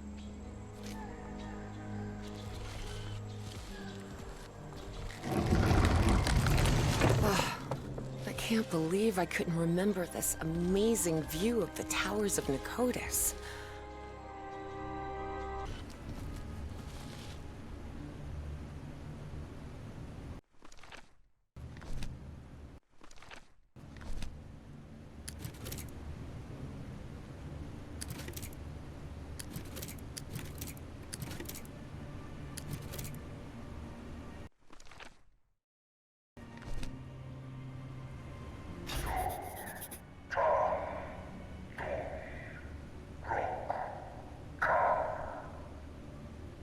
Eight, 9, 3, 4, 5.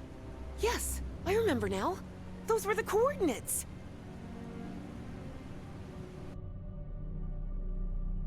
Great engineer, I know where to find the Nicotis of my time, but all I have are Yithian coordinates. And there's no way out of here. There's one of those black smoke polyps on the other side of the chamber door. Take my vessel. What? The vessel? You mean the spaceship? Evie's heart skipped a beat. Piloting a flying saucer was something straight out of a science fiction novel. But the vessel door won't open. How am I supposed to... Your mind is now fully synchronized with the Yithians. Travel to Nicotis. Stop, Bowen. Close the loop. But what about you? I can't just leave you trapped here. It is irrelevant. Close the loop. And with those final words, as Evangeline blinked, she found herself standing before Harry, back inside the Spitzbergen bunker again. Evangeline? Can you hear me? Are you all right? Yes, Professor. I'm here. I'm just a little bit dizzy. Well, did you manage to talk with that thing? What did you find out? We have to use the spaceship to get out of here. What? How? Did that creature give you a crash course in flying saucers or something? No, it's not that. But you have to trust me again, Professor. Harry realized there wasn't much of a choice. It was that or remain trapped in that chamber forever.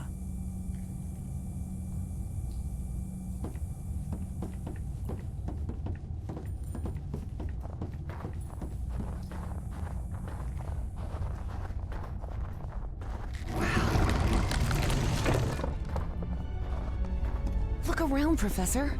Isn't this fascinating? There doesn't seem to be any power. You sure you can pilot this spaceship? I'm not sure pilot is the right word, Professor. I'm not even sure ship is the right word. This looks more like a building than a vehicle. There surely has to be a starter somewhere, right? Evie recognized a platform very similar to the one in the refinery beneath the Virginia caves, and understood what she had to do. Look, Professor, it's working. The spaceship is powered up now.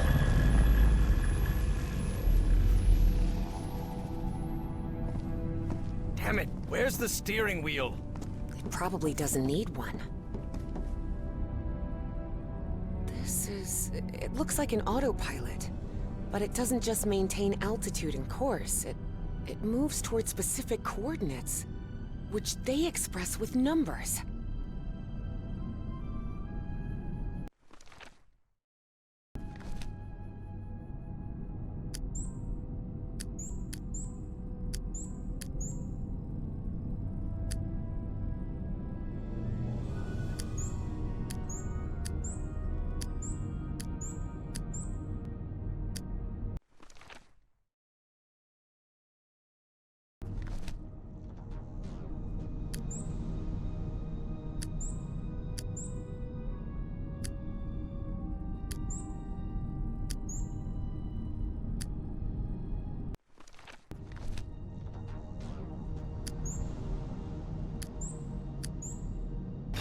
I've got it. I've set the navigation system to the coordinates of Nicotis. There you are, Professor. The steering wheel. Looks like one. Sort of. Can you help me with this, please?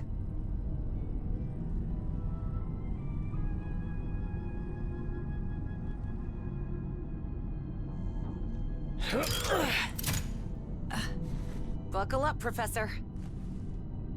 Hey, whoa! Whoa! Professor, better find something to hang on to. Hey, it's moving! Look, it's breaking the ice! So where are we headed? To Nicotis, or what's left of it. Those dreams you had about that place? They weren't dreams. You were there, millions of years ago. Millions of years ago? What are you talking about? The great race of Yith can transfer its mind to the past, present, or future. At some point, they exchanged minds with you. Good heavens. Can you imagine what that must be like?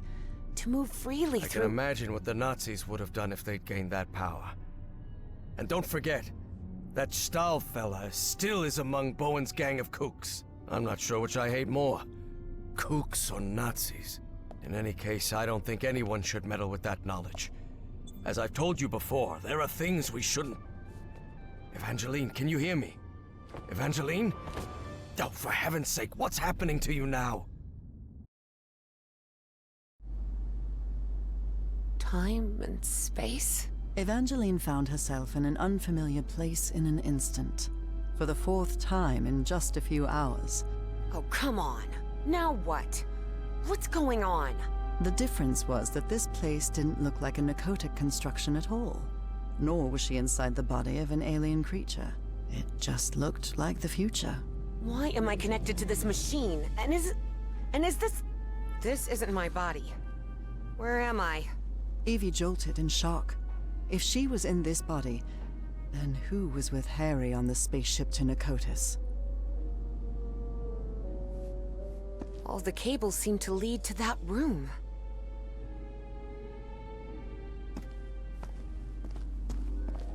Evie didn't know whether to cry for help or stay silent. But what she saw when she opened the door left no room for doubt. Oh no. That's Caleb Bowen. So Bowen had gotten his way after all. How else could he be leading a top-secret research project for the government? And then Evie thought of something worse. What if Dr. West was none other than Caleb Bowen himself?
Yes, I did it! That mind-swapping device seems to be powered on again. I hope this works.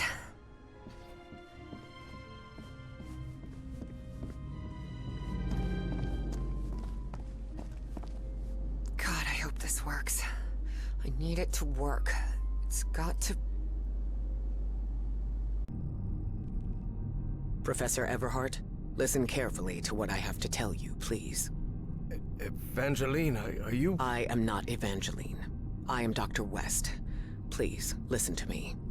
You won't like what I'm about to say, but I need you to listen carefully and do exactly as I tell you. A greater plan is unfolding, and you must fulfill it to guarantee the survival of not only the human race, but of the space-time continuum itself.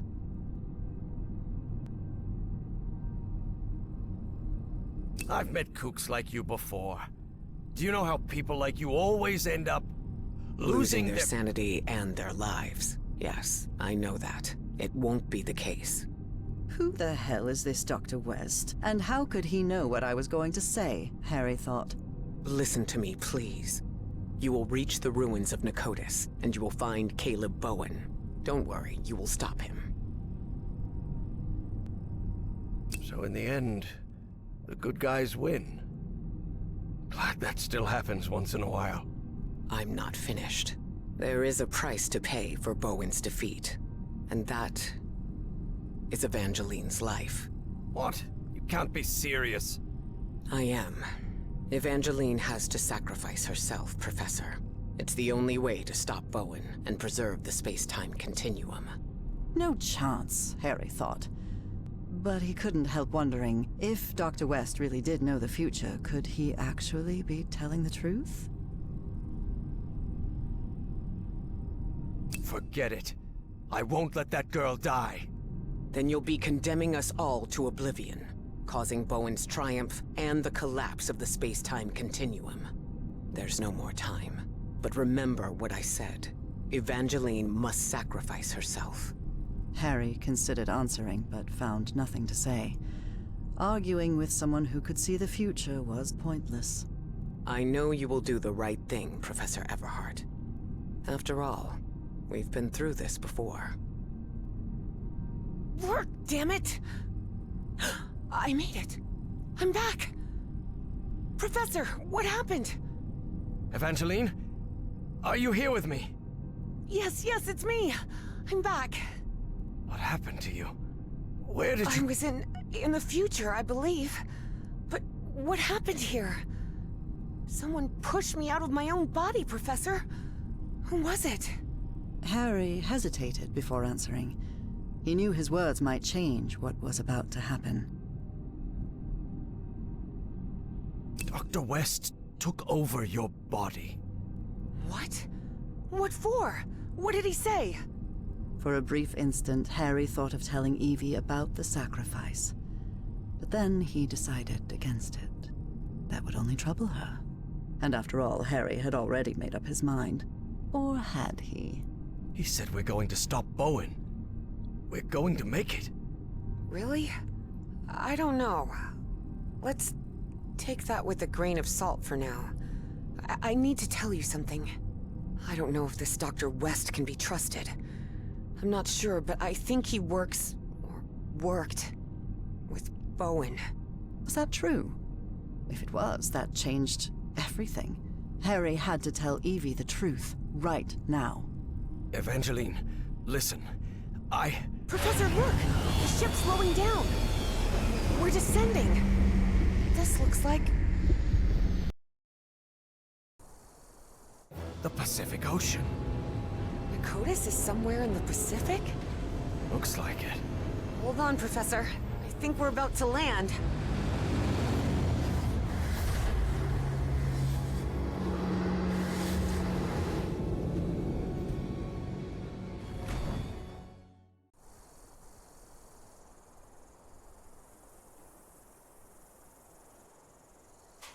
Who would have thought this whole structure was actually a flying saucer, huh, Professor? Red sand. This must be the Great Sandy Desert. So we're in Australia. We crossed half the world in, what, half an hour at most? For all his fascination with Ythian tech, Harry didn't answer.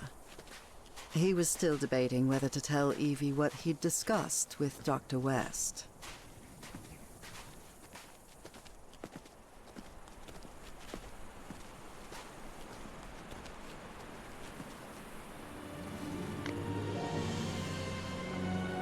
we are. This is Nakota's. Wow.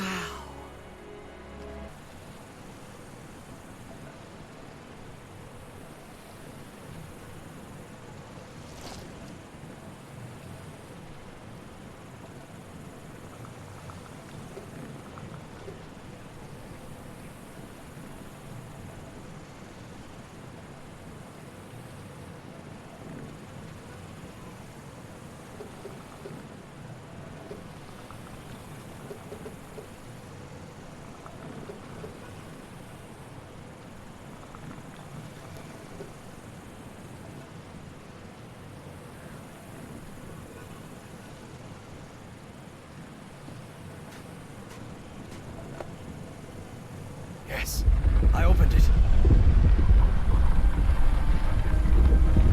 The door's opening. Let's move ahead. Any sign of those polyps, Evangeline? Not that I can see. There was no sign of the polyps, true. But there was no... Lord, what happened here? Looks like they ran into those smoke things.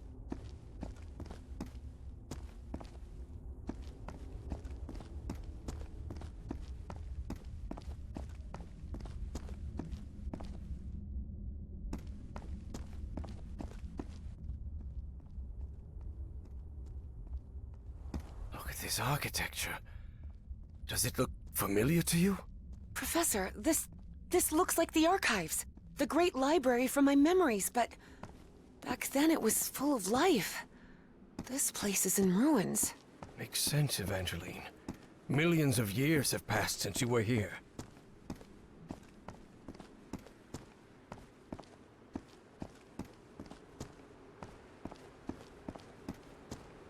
This is breathtaking.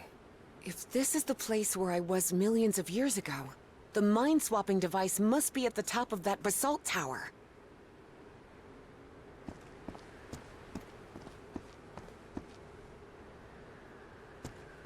What is this thing?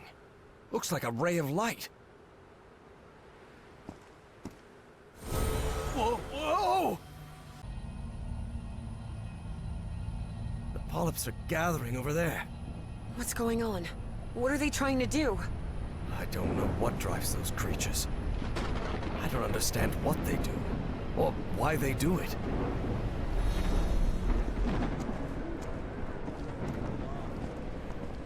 Professor, do you hear some kind of chanting? Yes, and I believe I recognize the one chanting. I don't like this.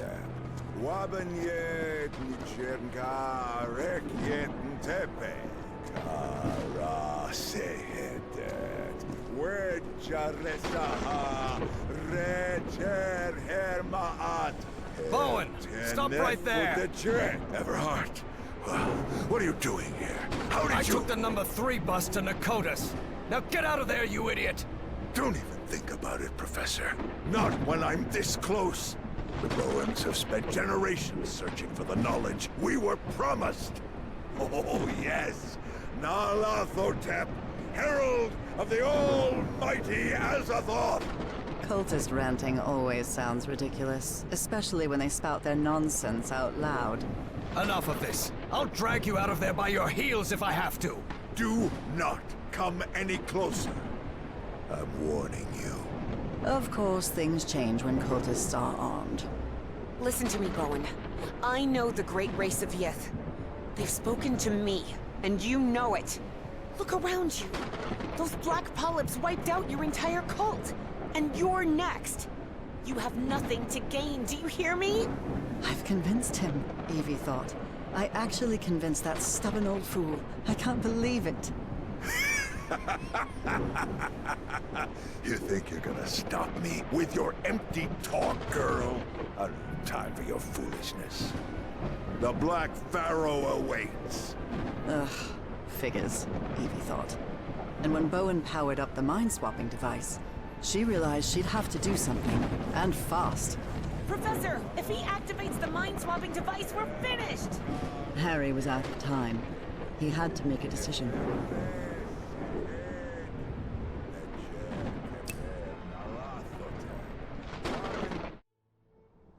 Harry Harry remembered Dr. West's words. Evangeline has to sacrifice herself, Professor. It's the only way to stop Bowen and preserve the space-time continuum. But he didn't give a rat's ass what Dr. West had to say. Harry wasn't going to let Frank Drayton's daughter meet the same fate as her father. There had to be another way. Professor? Professor! I'm sorry, kid. I'm really sorry. For everything. Harry! And as she screamed, Evie watched the stubborn old grouchy archaeology professor sacrifice his life to save hers, and all of humanity. Harry found himself in the ooze pool, completely covered in the substance he feared most. He knew this was his death sentence, but at least he was going to make sure Caleb didn't swap his mind with anyone. Are you out of your mind, Everhart? Haven't you seen what that liquid does to humans? I know it better than you do, you kook. No, don't touch that. You'll interrupt the transfer process. No, no, no! Oh no, oh no. Not the ice. And so, on November 6th, 1957, in that basalt tower of the city that millions of years earlier had been Nicotis, my husband, Harry Everhart, was consumed by the black ooze.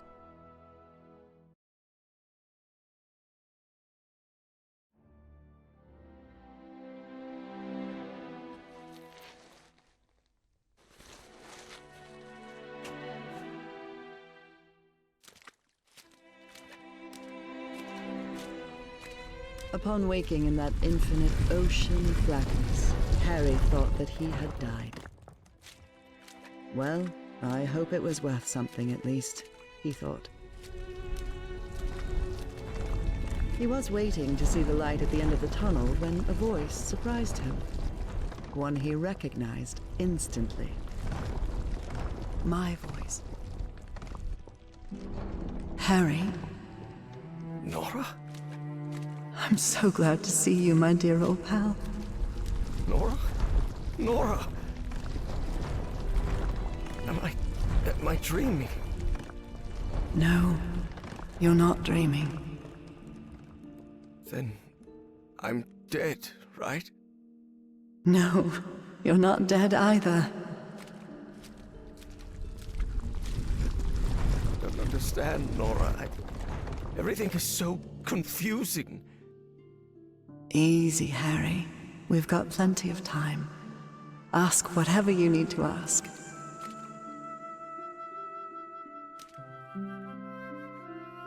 Where am I? Where are we? What is this place? This, Harry, is the Ichor, a place beyond time and space. And now you're connected. Connected to whom? To you? To the Elder God. Both of us are. What or who is this Elder God? It's hard to provide a simple answer to such a complicated question, Harry. The Elder God has gone by many names throughout the ages. Amaterasu, Sarens, Kor Yithar, Kailamanu. His judgment is inscrutable, at times even incomprehensible. And in some way, those of us who are part of him are connected, beyond time and space. I don't know, Harry. Maybe the Elder God is simply God. What does the Elder God want? To offer you its gratitude. It's what I've been trying to tell you ever since you and I parted ways. The shadows. That was you? Exactly. But it isn't easy to communicate with someone outside the Ichor. And I'll admit, an oily shadow probably wasn't the sight you were hoping for. And why is the Elder God grateful to me? The Yithians sustained their energy by channeling the Black Ichor. The Ichor is the essence of the Elder God. That process caused him immense pain and suffering, but you've put an end to it. You've given the great race another way to transfer their consciousness. And now they live beyond time and space, connected to the Elder God. But Nora, I haven't done anything beyond stopping that kook Bowen. Ah, but you will. And at the same time, you've already done it. Nora, I don't think I follow. Harry, it takes a while to understand what beyond time and space means. But you will, my love. Believe me. How is it possible that I didn't die? I'm covered in that black ooze. The blood of the Elder God does not harm those who are connected to him. That's why it didn't harm me on the island. That's why you sent me there, remember? To be who I really was? Now he can't, and won't, hurt you either. Because connected to him is someone who loves you and protects you. And that's me, Harry.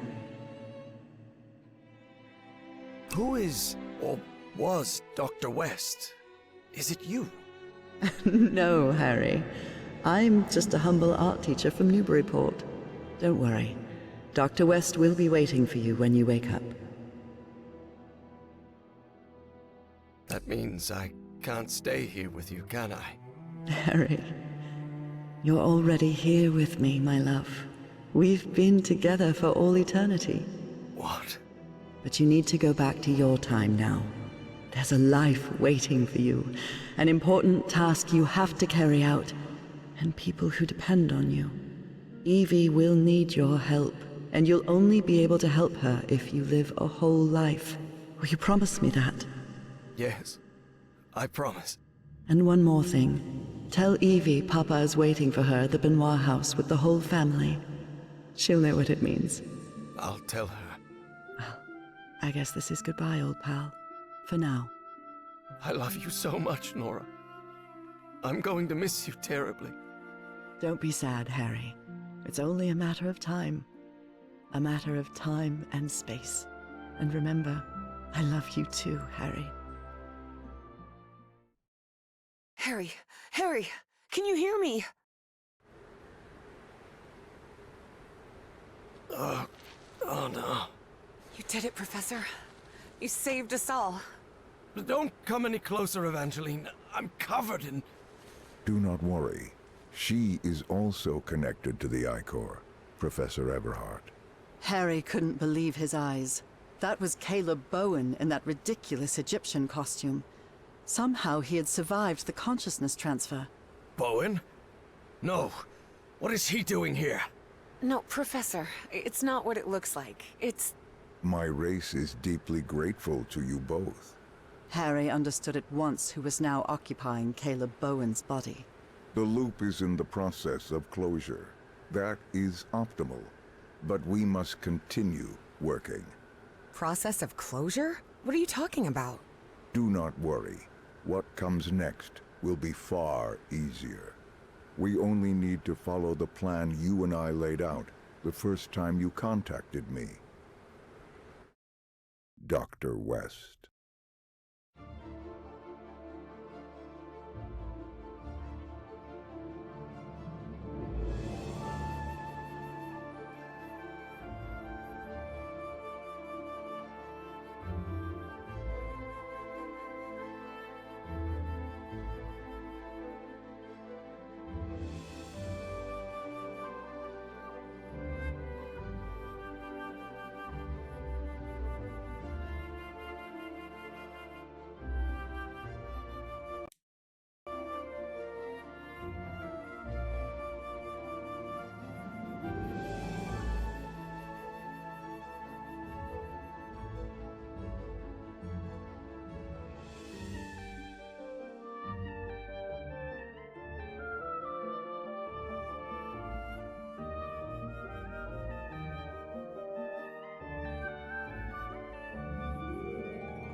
We've never talked about it, but when the moment comes and I make the mind transfer, don't you think it would be easier if... If you explain to my 1957 self who you are and what's going to happen in the future?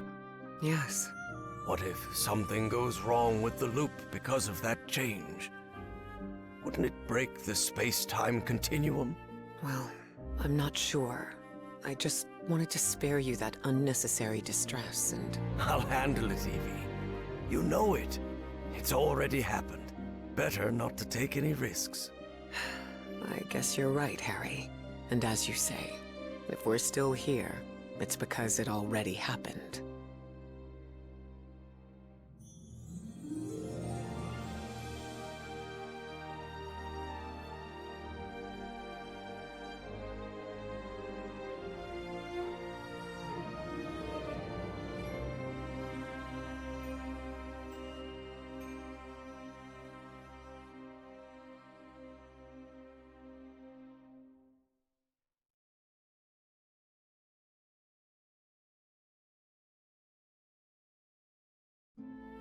Harry Everhart died at 12:30 on May 6, 1983. Moments after dying, Harry opened his eyes. What happened? Where am I? I'm in Englewood. I'm young again. Good morning, sleepyhead. Nora! Heavens! You're certainly bright-eyed and bushy-tailed today. Maybe I should not let you sleep in so much. Nora, your hands are... What? What's wrong with my hands? I promise I washed them before making breakfast. But what about your illness? What illness? What are you talking about? I'm healthy as a horse. Hey, don't get used to me bringing you breakfast, okay? I'll be out on the porch. We've got a long day ahead of us. And all the time in the world, old pal.